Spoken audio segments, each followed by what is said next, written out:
munsi wa kabiri genekezo ya 24 ntwarante umwaka wa 2026 mwakoze guhitamo amakuru ya Radio RPA mwiriwe abandi mwaramutse bivanye naho muherereye ku mpande zine z'isi duhera ku nkuru zigiza no makuru. Mu mugambi w'igihugu jeri kugwanya igituntu n'imibembe bamenyesha ko mu mwaka wa 2024 abantu 8,000 n'amajana 735 ari bo bagwaye ingwara y'igituntu y'ubwoko bwose. Abanyagihugu batewe n'imyuzure y'amazi muri zone Gatumba nibakigarukirwa ko bikwiye bagasaba leta gutorera inyishu iyo ngorane atari rya mbere yibonekeje. Nkuko mubimenyereye wa kabiri ni kiganiro ubahuka uyu munsi tuzakugaruka ku ngaruka zijanye n'ubutunzi ziriko ziribonekeza mu gihugu cy'u Burundi bivuye ku ntambara rikirabera mu buseruko bw'igihugu ca Kongo y'intwaro rusangi nariko nca ku masonga mukanya ni nkuri mwimwe ukwayo. Ndasubiye kubaramutsa duhe no makuru mujanye na politike n'umutekano. President Evariste Ndayishimiye yarakwiye gukoresha ubutegetsi bwiwe mu kumvikanisha abanyekongo mu budasa bwabo aho kugerageza kuguma bacamwe imigwi yongera ashigikira ubwicanyi bukorerwa abanyamurenge. Ivyo byavuzwe na Adere Kibasumba akaba ari nawe yari yahuye na President Ndayishimiye ku butumire bwa leta y'u Burundi aho Ndayishimiye yararongoye umuryango EAC w'ibihugu by'akarere k'ubuseruko bwa Afrika. Tega amatwi Adere Kibasumba. Nta gushidikanya na kumwe umunyamurenge afite yaba ari umunyamurenge ariko n'abantu bose baba observers cyangwa se abantu b'indorerezi bareba kuri iriya konfli iwacu iri mu gihugu ca Kongo cane cane ubunyiriri muri Sud Kivu. Nta gushidikanya na kumwe muri twebwe guhari ko leta y'u Burundi iburimwo 100% kandi igihe nikizagera leta y'u Burundi izabiryozwa. Titwumva namba uburyo ki leta ishobora kugenda gufatikanya n'indi leta kwica abenegihugu. Leta y'u Burundi ni leta y'ububanyi izahora iri hariya hafi y'abanyamurenge ariko ntishobora kujustifia buriya bwicanyi biciye ko President Ndayishimiye yazanye insoresore arifotozanyana kugira ngo yereke amahanga yuko we atanze abanyamurenge adafite urwango. Iyo strategy turayibona barayikoresha ni Kinshasa no mu Burundi arimo arayikoresha ariko ndagira ngo ngire leta y'u Burundi abanyamurenge cyangwa se abaintellectuels b'abanyamurenge mwarababonye mwaraganiriye ibibazo namwe murabibona hari ibyo byinshi mwemera ariko kubera urwango leta y'u Burundi mufite abanyamurenge mufatikanije n'imitwe y'abazalendu yari isanzwe yica abanyamurenge mutaranaza na leta ya Kongo murashaka kuzabikoresha ariko ntibizahanagura ibyaha muhaye mukora kuba civile bayinonsa. Ico muzukuri nogira inama President Ndayishimiye ivyo bibazo wagiyemwo byo kwica abanyamurenge twaraguhanuriye tukibonana tukubwira yuko inzira nziza yo kubanisha abanyamurenge n'abari abazalendu bakumva yuko abanyamurenge nabo bagomba kubaho batagomba kwihuza kugira ngo babamare. Igisubizo cyari mu kugufasha kugira ngo bari abazalendu bakumva bumvishe kubana n'abanyamurenge neza. Urambabarira ibi bintu ndimo ndabivuga nkubibwira President Ndayishimiye kuko turaziranye twarabonanye twaraganiriye ibi bintu twarabiganiriye twamugendeye inama yubaka umutekano w'abaturage bose batuye kariya karere kandi ico gihe yari akiri na chairperson wa East Africa. Uwo mufasoni yahoze arongoye shirahamwe Mahoro Peace Association avuga ko ivyo President Ndayishimiye ariko acamwe imigwi abanyamurenge amakungu abizi kubera ubwo buhinga bwakoreshejwe no mu bundi bwicanyi bw'ihonya bwoko bwabaye mu bindi bihugu kw'isi. Message nohereza abantu bose baturiye ibiyaga bigari numukobwire ko abanyamurenge bose atari bari abagiye kureba Ndayishimiye. Abanyamurenge benshi bababajwe na biriya bintu byabaye kariya kagambane ni strategy y'umwanzi akoresha mu gihe arimo akora genocide yo kugira ngo agaragaze yuko adafite kibazo na population yose cyangwa se ubwoko bumwe ahubwo afite abandi bamwumva kandi bashigikiye ivyarimo. Izo ngizo twarabibonye muri genocide mu Rwanda hari abatutsi rwose bafatikanyaga n'ubutegetsi bwari buhari bwa Habyarimana gufatikanya nawe kugira ngo ndetse no muri Germany gihe ca Holocaust hari abajewish batangaga bene wabo kugira ngo bicwe kugira ngo nabo bakire ku nyungu zitandukanye.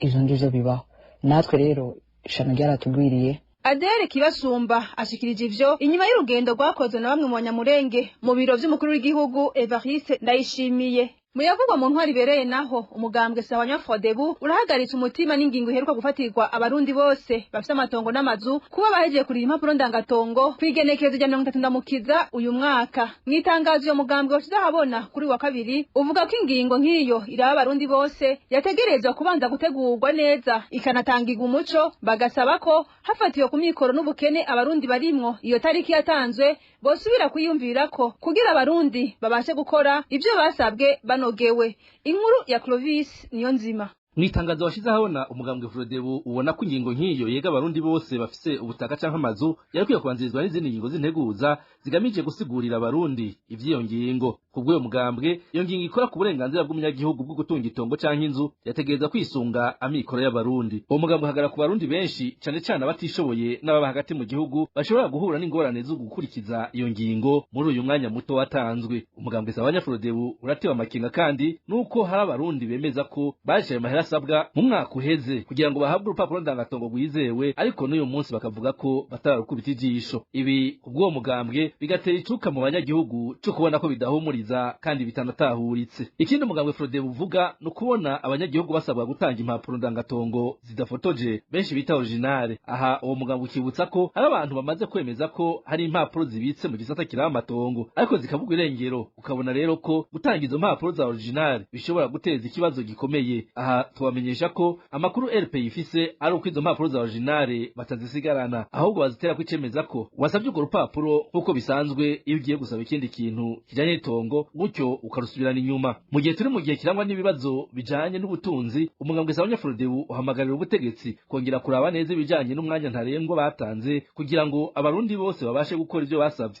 atawanja wangura. Mu gusozera umugambwe Sawanya Frodebu uhamagarira abategetsi biraba kuganiriza abanyagihugu kugira ngo ntihagire uzokandamizwa mw'ico gikorwa. Clovis iyo nzima urakenuye. Kuri wa 24 ntwarante isose yahimbaje umunsi wahariwe uburenganzira bwo kumenya ukuri n'agateka kabakorewe amabi abashiramo atari make y'abaharanira atakazina muntu mu Burundi, akaba yari yatunganije ikiganiro aho yahumurije abakorewe amabi mu Burundi ko bitebuke bazoronka ubutungane kandi bazoshumbushwa. Umushingwamanza Ahmed Niyongere umwe mu bashingwamanza bakurikirana amadosiye bakorewe amabi imbere ya sentare mpanavyaha mpuzamakungu CPI yaboneho akaryo ko kugabisha abatwara Burundi abibutsa ko nibatisubirako bashobora guta igihugu mu kaga kuko mu ngaruka zishobora gushikira ubutegetsi hari mu gutakaza icizere ku banyamahanga bari bafise umugambi wo kuzana imitahe mu Burundi. Kurikira umushingwamanza Ahmed Niyongere. Umunsi ushitse mu Burundi hari abantu benshi bahohotewe bakeneye ubutungane hamwe n'ukuri mu byabashikiye. Rero benshi muri abo bafise ubwoba ntibashobora kuvuga ivyabashikiye, barabibwira twebwe abashingwamanza amashirahamwe adakira n'ibiciro vya politike. Twaronse n'abahinga impuzamakungu bari baje gusigura vyerekeye ukuntu abahohotewe bitura ibisata bitandukanye mpuzamakungu hamwe n'amasentare, barasubira barabwira abahohotewe yuko ivyabashikiye bitazokwibagirana. Ni ukuvuga rero ko uyu munsi mpuzamakungu wahariwe ukuri n'ubutungane mu bahohotewe ubuzima kari akaryo kugira dushobore kuja hamwe twese abashingwamanza, urwaruka, abakenyezi, abanyagateka muntu nabo bahohotewe n'imiryango yabo kugira dushobore guca irya nino ivyabashikiye n'ukuntu twagerageje kubabwira yuko ivyabashikiye tuzokwama tubikurikirana mu masentare mu bisata bitandukanye vyawe gushikaho baronka ubutungane n'indishyi y'akababaro. Ingaruka bigira kuri leta y'u Burundi n'abarundi nuko mu gihe ivyo bisata bifashe ingingo yo kwerekana yuko leta y'u Burundi ataco ikora kugira ishire mu ngiro ingingo zafashwe n'izo bisata, kandi u Burundi bwarakinye ku rukumu ukemeza amasezerano ashiraho ivyo bisata, kenshi babishira mu maraporo y'amarika aratangwa ku mwaka muri ONU. Ivyo rero bice bituma baguma berekana neza yuko igihugu c'u Burundi kidafise ubutungane bwigenga bushobora gukingira abanyagihugu. Ivyo rero kenshi ingaruka nuko abantu baca babona yuko ico gihugu kitubahiriza agateka kazina muntu, ico gihugu kidafise ubwigenge bw'ubutungane, abashaka kuzana imitahe yabo bagaheza bagatinya kubera bataba bafise ikibakingira. mu bari bitabiriye ivyo biganiro harimo n'abahohotewe n'ubutegetsi bwa Gitega. Muri bo harimo ishirahamwe abacu barihe rihurikiyemo imiryango y'ababuze ababo batazi irengero ryabo. Barashima kubona harashizweho uyo munsi mpuzamakungu wo kumenya ukuri ku vyago vyashikiye abantu babo. Olivier Kenese arongoye ishirahamwe avuga ko naho bituye ubutungane bw'u Burundi ntagire ico bubafasha, bizeye ko biteye biteguke ubutungane mpuzamakungu uzobatunganiriza ukuri kukamenyekana, abakoze ivyaha bagakurikiranwa bakongera bagahanwa. Kurikira Olivier Kenese arongoye ishirahamwe abacu barihe. Uyu munsi mukuru ni umunsi uhambaye kuri twebwe kuko dusanzwe dufise ingorane, twagize ibibazo byinshi, abacu baranyuruzwa baburirwa irengero kuva mu 2015 gushika uyu munsi, tukaba tutaramenya abacu aho bari n'ivyabashikiye n'igituma vyabashikiye. Murumva rero habayeho umunsi nk'uyu kuri twebwe turabikenguruka ko bidufasha kubona ko isi yose dushigikiranye mu ntumbero yo kugira ngo abagiye bahura n'ivyago dushobore kumenya ukuri ko vyadushikiye. Abenshi muri twebwe twarituye ubutungane mu gihugu cacu, ariko ukuri dukeneye ntitwashoboye kukuronka, ariko kandi ntibiduca intege tuvuge tuti vyaheze reka tumanike amaboko. Tuguma twizeye yuko naho ubutungane bw'u Burundi butodutunganiriza, ubutungane mpuzamakungu buzoshobora kutwumviriza bukagira ico budufashije mu kurondera kumenya ukuri ku vyashikiye abacu. Turafise icizere, nico gituma twagiye hamwe kugira ngo tugume turemeshanya, twibukanye yuko ico tutaronse uyu munsi n'ejo tushobora kukironka ari uko kuri tuvuga. Tumira amategato duce tubandaniriza mu yavugwa mu gisata c'amagara y'abantu. Abantu 8,735 nibo bagwaye ingwara y'igituntu y'ubwoko bwose mu mwaka wa 2024. Muri bo abashaka 5,500 bari bafise igituntu candukira biciye mu guhumekera ku muntu umwe wenyene, agashobora kwanduza abandi bashika kuri 12 ku mwaka. Ivyo bitigiri byatanzwe n'uburongoye umugambi w'igihugu jeje kurwanya igituntu n'imibembe hari kuri uyu wa mbere mu ruganda n'abamenyesha makuru mu ntumbero yo gutegura umunsi mpuzamakungu wahariwe kurwanya igituntu uhimbazwa buri mwaka kwa 24 ntwarante. Muganga Sanzerugeze Joseline amenyesha ko Uburundi bwateye imbere mu gupima no kugabanya igihe cyo gufata imiti y'iyo ngwara. Tumukurikire. Kubera ubushakashatsi bw'isi bubandanya mu gupima no kuvura indwara y'igituntu, mu Burundi twaratanguye gushiramwo ibishasha. Icambere gise gikoreshwa ubu cyane cyane nko kubana badashobora gukorora, nuko ubu mu gupima indwara y'igituntu dushobora kugipima mu mazirantoki nka kujya bapima inzoka, ntitukirindira igikorwa kuko hariho nk'abana badakorora. Ico amavuriro bapima barabizi, hasigaye ko amavuriro badasanzwe bafise amalaboratoire apima iyo ndwara nabo babimenya, babonye umuntu cyane cyane nko mu bana batoya badashobora gukorora, bamenye ko batoye umusarani bashobora gupima. Abasanzwe baranonoseye byo gupima indwara mu laboratoire baramaze kuvyigishwa bakamenya ko bashobora gupima. Ikindi nuko kuri abo nyene badashobora kuca berekana ko bakorora, twarashizeho ubuhinga bwo gupima bwari buhasanzwe, ariko nukongerereza. Hariho amaradiyo nk'ayo bakoresha mu gufata amafoto y'indwara mu magufa canke mu mahaha, amaradiyo akoresha ubwenge bwa none, tukabona ko mu mahaha yiwe yoba umugwayi atorohewe.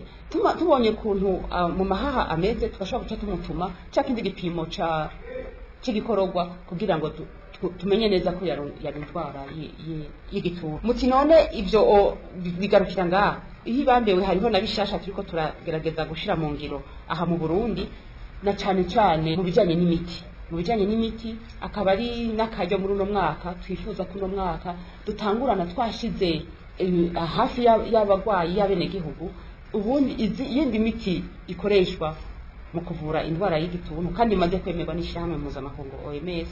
Aho novuga nko mu kuvura indwara twahora dukoresha imiti duha umurwayi amezi 6 ku gituntu cumba imiti yibanze, hakaba harabonetse n'ivyigwa kandi n'ayandi makungana twakabishira mu ngiro byerekana ko hari imiti ishobora kuvura indwara y'igituntu ikagikiza ku mezi 4, kandi cyane cyane ku bana biramaze ibihugu byinshi bamaze gutangura, natwe mu Burundi muri uno mwaka turifuza ko iyo miti itangura gukoreshwa. Hanyuma hariho n'iyindi miti, murazi ko igituntu kitumva imiti yibanze bakivura amezi 9, harabonetse ubundi buhinga bw'imiti bishobora kuvura amezi 6. Naho biruko intambamyi ntizibuze, muri zo hari uko abantu bajya kwivuza batevye bigatuma bamwe iyo ngwara ibahitana, abandi nabo ikabasigira ingaruka mbi, nk'uko muganga Sanzerugeze Joseline abandanya bishikiriza. Intambamyi ya mbere tubona ko bivuza batevye, barindira kuremba, kandi mu mavuriro yose bashobora gupima igituntu ku muntu afise inkorora iyo ariyo yose. Niko ishirahamwe mpuzamakungu no mu byo yashize imbere mu gupima igituntu, bitukirindira wa muntu akwije ibimenyetso byinshi, afise inkorora imaze igihe kinini. Ivyo byarahindutse, ubu umuntu wese afise agakorora dushobora kumutuma igipimo cy'igikororwa kugira turabe ko ta gituntu cyo bacinyegejemo. Rero intambamye mu Burundi, abarundi bitura baja ku mavuriro batevye. Ivyo navyo naho twabavura duca tubibonera ko duca turonka abahitanwa n'iyo ndwara bagapfa, tukazongera tukabona n'abandi bashobora gukira ya migera itera igituntu ariko bakagumana ubumuga mu mubiri. Hari nabo dusanga amahaha yaragabanutse, hariho nabo usanga basiganye nk'ihaha rimwe ariko arahemesha kubera yivuje ateba. Iyo intambamyi ya kabiri nuko uburyo dukoresha mu Burundi mu gupima n'uburyo bwashizwe ahabona kandi bukemerwa n'ishirahamwe mpuzamakungu OMS, kandi bukoreshwa no mu bindi bihugu. Bisaba ko ubu igipimo cya mbere cy'ibanze kiba igipimo gishobora kwerekana ko umuntu afite indwara yemera imiti y'ibanze canke afite indwara itavugwa n'imiti yibanze. Muri ico gihe iyo dukeneye gupima, amavuriro yose dufise apima uko ari 273 ntafise ico gipimo.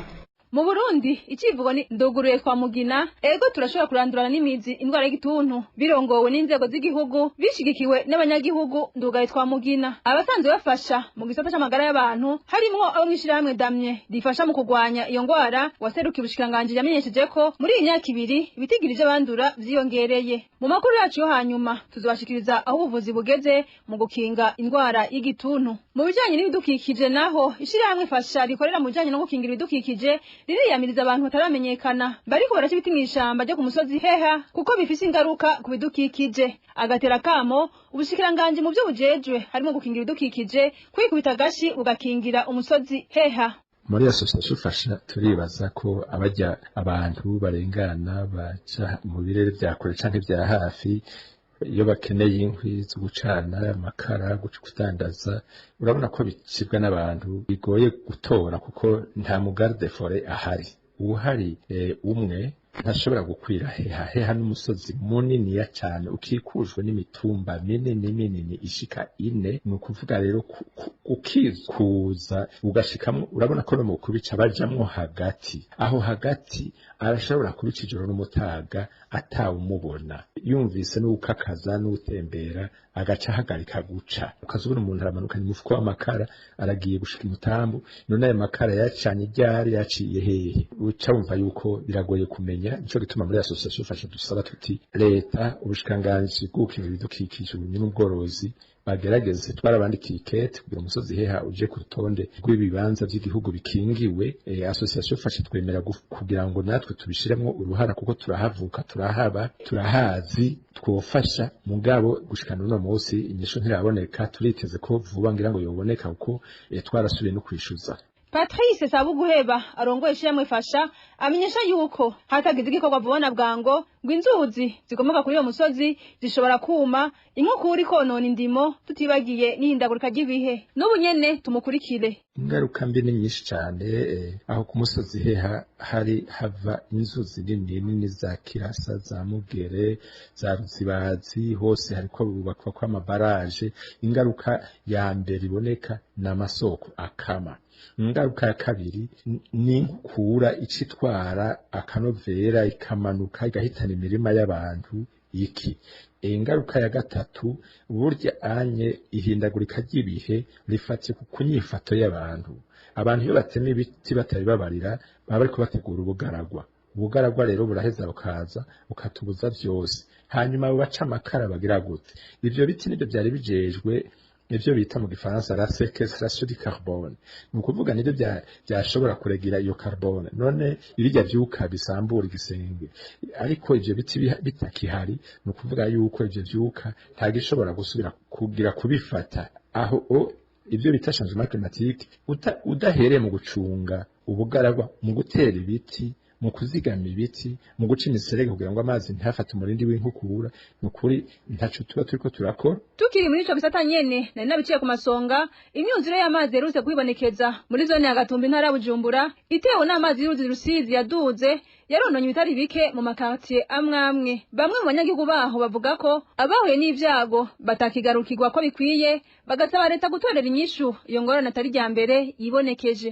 Ido Nido na Eloge Divin Remesha. Imyuzure y'amazi yaturutse ku iduga ry'amazi y'uruzi Rusizi muri uku kwezi kwa Ntwarante turimo yononye ibitari bike by'abanyagihugu bo muri zone ya Gatumba. Abavuganye na RPA muri abo banyagihugu bamenyesha ko mu vyononekaye harimo amazu, imirima n'ibindi bintu vyankenerwa kuri bo. Uyu munyagihugu aravuga ibice vyabangamiwe. Kuva ku Rusizi araba Kinyinya yose aya mashure ari mu Kinyinya nyene hirya ukaza ukinywera hehe ku Gifurije ajya hose ukuyemwo amaparasera imwe zibiri zo kwibarabara shireko niya gatatu ariko izindi zose na Kamuna. Abo banyagihugu bamenyesha kandi ko inyuma y'iyo myuzure atari n'irya mbere yibonekeje aho mu Gatumba bahora baha imfashanyo na leta ifadikanije n'amashirahamwe mpuzamakungu y'abagira neza ivyo basigura ko ubu babona bitagikorwa nka mbere. Ubutabazi leta iduha ni ukwitorose nyine amashirahamwe bagira neza za OIM na HCR n'abandi baza gutanga imfashanyo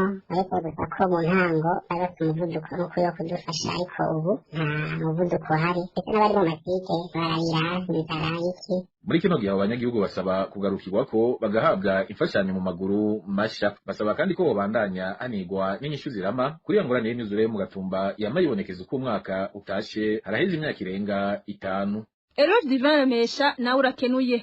Muyavuga mu vy'imibano naho ubukene bw'amakara bwongeye kwibonekeza bidasanzwe mu makartier atandukanye agize igisagara ca Bujumbura. Bamwe mu banyagihugu baho bavuga ko bayaronka bigoranye cyane kandi ku giciro c'umurengera ugeranije nuko yahora gugwa. Ivyahavuye bitera ubwoba benshi mu bayakoresha. Walter Kwizera Nido Nido. Ubu namwe bapima ntibagipimira denine n'ibitatu udafite bitatu ntushobora gupimisha kandi abiri bitatu ntahishe ntushobora guteka umuceri n'ibiharage ngo bishe n'iburi ya bine canke ya bitanu. Uyo numwe mu banyagihugu bo mu gisagara ca Bujumbura muri zone Kamenge aho yemeza ko kuronka amakara yo gutekesha ngo bishe bafungurira umuryango ataja munsi y'amafaranga 4,000. Iruhande y'ivyo abo banyagihugu babandanya bavuga ko amafaranga ari hagati y'5,000 na 20,000 ari umufuko w'amakara wongewe ko bivanye naho uwuguriye nk'uko umwe muri bo yavyiganiye Radio RPA. Amakara nyene vyashekwa igiciro aho bagura 75 kuri 95 urumva rero udafite nk'umuntu aduga ruguru ngo ayakuzanire naho nyene na ruguru bahora bayaronka kuri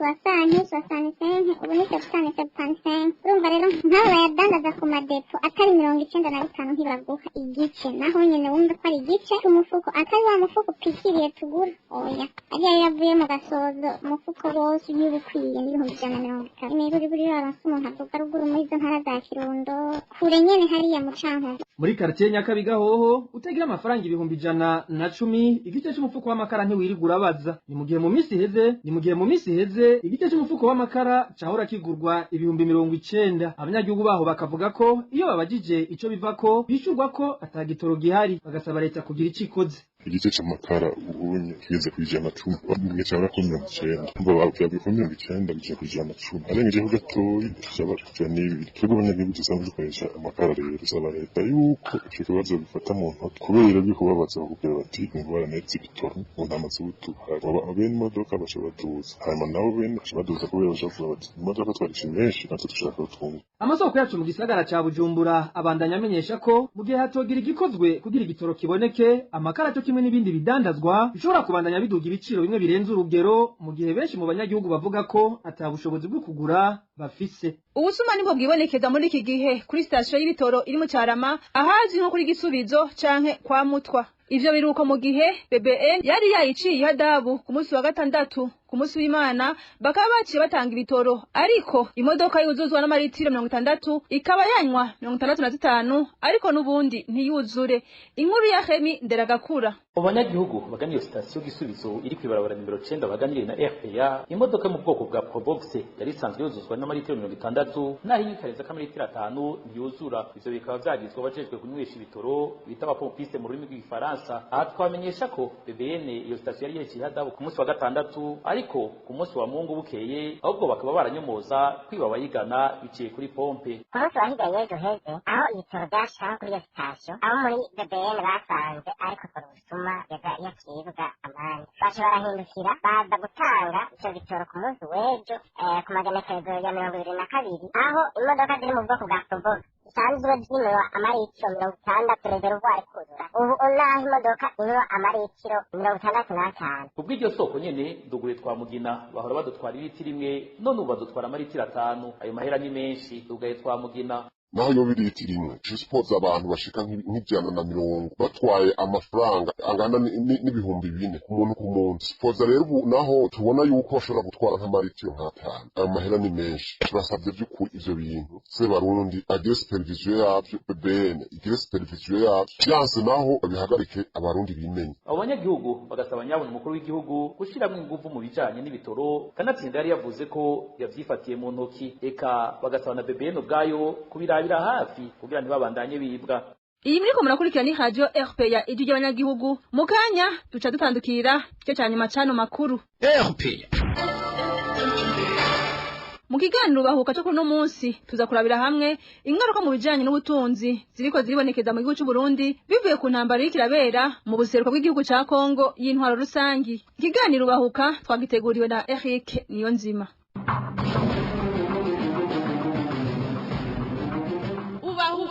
Ubahuka.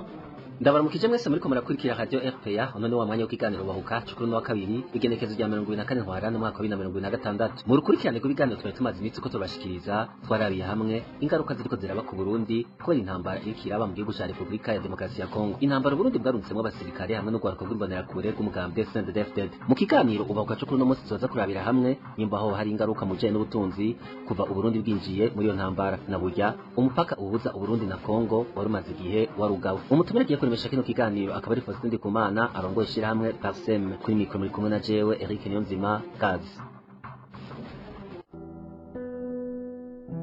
Ndongeye kubaramutsa nkuko nari mejeje kubabwira intambara irikibera muri Republika ya Demokarasi ya Kongo yatumye abarundi benshi baja mu ruhombo na cyane abahora bikorera utwabo bahora bakorera ku isoko kwa Sioni canke mu bahora bikorera akazi ko kunguruza abantu. Imigenderanire hagati y'ivyo bihugu bibanyi iragabanuka. Reka twumvise intahitsa bamwe bemeza ko ari mu gahombo kuva iyo ntambara itanguye.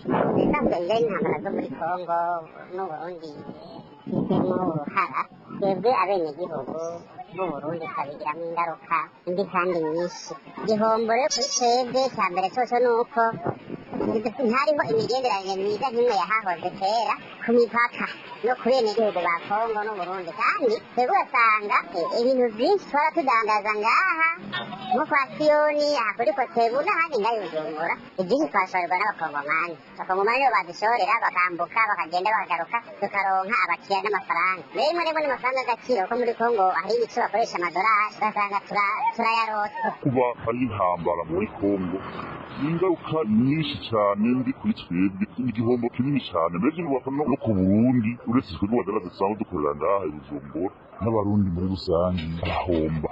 Twaba tunasaba leta niba byoshoboka ko intambara ziri muri Kongo zohagarara abarundi bakaba bazigiramo uruhare zihagarara kugira ngo imigenderanire yongere ibe myiza hagati y'Uburundi na Kongo.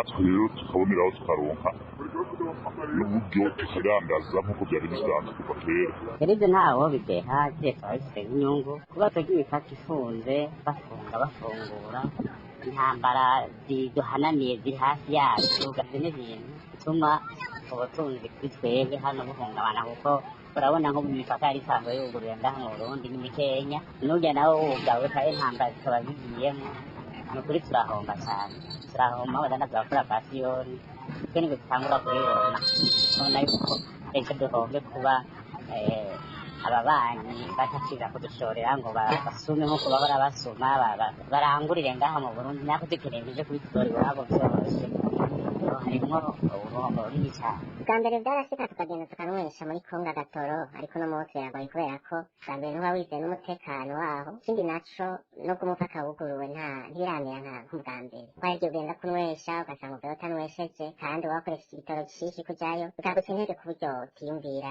kongera gusubirayo nuko atari ingorane kabisa. Igihugu ca Republika ya Demokarasi ya Kongo gifise vyinshi guhuriyeko n'Uburundi udasize inyuma umuco. Faustin Ndikumana akabona ko ari uruhombo rukomeye kubona imigenderanire yagabanutse bitewe n'iyo ntambara iriko irabera muri ico gihugu.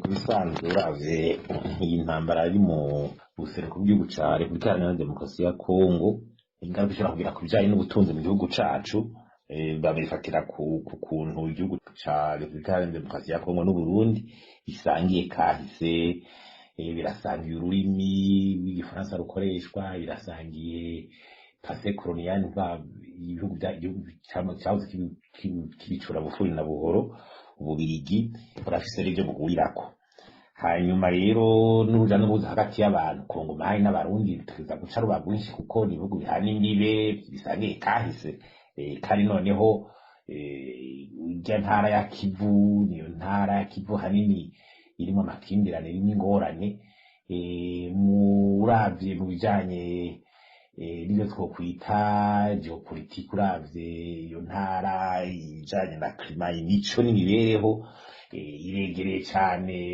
igihugu cy'Uburundi canke cy'u Rwanda kubera n'abanyagihugu babirimwo harimwo n'abarundi n'abandi n'imigenderanire umva kwitegereza gukomera cane hanyuma kandi igihugu ca Kongo n'igihugu c'ubundi birasangiye amashirahamwe atari make mu bijanye n'iterambere bita integration regionale haro za CPGL haro za CEAC haro za East African Community ko ya Kongo yarinjiye mu byose rifasha bituma igihugu bifise gutegeza guhurira mu bijanye n'ubutunzi no muri ayo mashirahamwe igihe rero igihugu kiri mu ntambara uca wumva yuko hari ibintu bica bigira ingaruka yandihera he nk'aya ma projet manini manini usanga duhurirako za Siderake canke Ruzivide hari ibintu by'imiyaga nkuba biva muri Kongo biza mu Burundi ayo rero kenshi iyo habaye uje mu ntambara cyarida gice ayo mashirahamwe usanga arimwo azo za Goma na za Ndora ariko na CPGL kihari hari ibintu byinshi byari Goma bijari na CPGL ubu usanga ari kibazo aho bica bitangura kujogajoga mu nyuko Burundi barabakura ari nk'umuyaga nko guzakura canke iki